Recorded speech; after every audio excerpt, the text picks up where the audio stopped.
MG9 news. Tikkareddy seat కేటాయించలేదని కార్యకర్తల ఆత్మహత్య యత్నం. కర్నూలు జిల్లా మంత్రాలయ నియోజకవర్గంలో తెలుగుదేశం పార్టీ బలోపేతానికి కృషి చేసి అహర్నిశలు ప్రజల మధ్య ఉంటూ ప్రజల సమస్యలు తెలుసుకుంటూ ప్రజలతో మమేకమై గ్రామంలోనూ టీడీపీ జెండా రెపరెపలాడించి గత 5 సంవత్సరాలుగా ప్రభుత్వ ఆగడాలను ఎండగడుతూ అలుపెరగని పోరాటాలు చేసి ప్రజల మనిషిగా పేరు తెచ్చుకున్న తిక్కారెడ్డికి టీడీపీ అధిష్టానం ఎమ్మెల్యే అభ్యర్థిగా టికెట్ కేటాయించకుండా మొండి చేయి చూపించడంతో అభిమానులు ఆగ్రహంతో ఊగిపోయారు.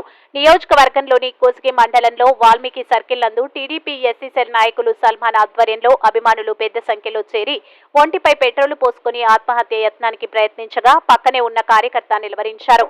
తిక్కారెడ్డికే ఎమ్మెల్యే టికెట్ కేటాయించాలని 5 సంవత్సరాలుగా పార్టీని నమ్ముకుని పార్టీ కోసం ఆస్తులు పోగొట్టుకుని నియోజకవర్గంలో పార్టీకి బలోపేతం కోసం చంద్రబాబు నాయుడు జైల్లో ఉన్నప్పుడు నెల రోజులు దీక్షలు చేసి పార్టీ కష్టాల్లో ఉన్నా వెనకడుగు వేయక పార్టీ బలోపేతానికి కృషి చేసిన తిక్కారెడ్డిని కాదని పూటకొక పార్టీ మారే వ్యక్తికి టికెట్ కేటాయించి తెలుగుదేశం పార్టీ అధిష్టానం మోసం చేసిందని ఇప్పటికైనా కష్టపడే వారిని గుర్తించి సీటు కేటాయించాలని లేని పక్షంలో మూకుమ్మడిగా రాజీనామాలు చేసి టీడీపీని ఓడిస్తామని తెలియజేశారు. MG9 న్యూస్ తో కోసిగి రిపోర్టర్ సతీష్.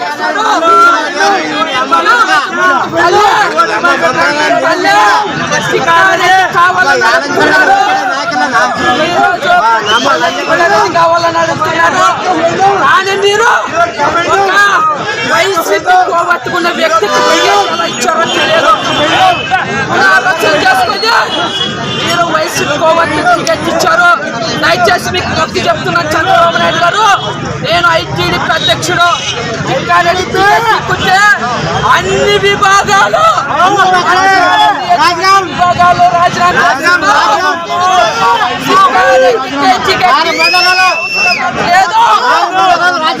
ఈరోజు మా వాల్మీకి నాయకులు ఉన్నారు, అందరూ వాల్మీకి నాయకులు టికెట్ ఇచ్చింది వైసీపీ గోవత్తు దమ్మి నాయకుడికి ఇచ్చాం టికెట్.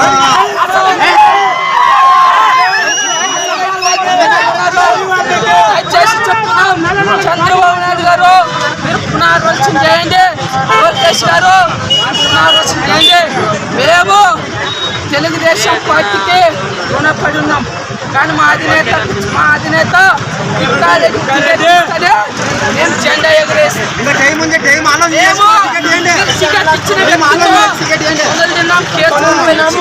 అన్ని చేసినాం కానీ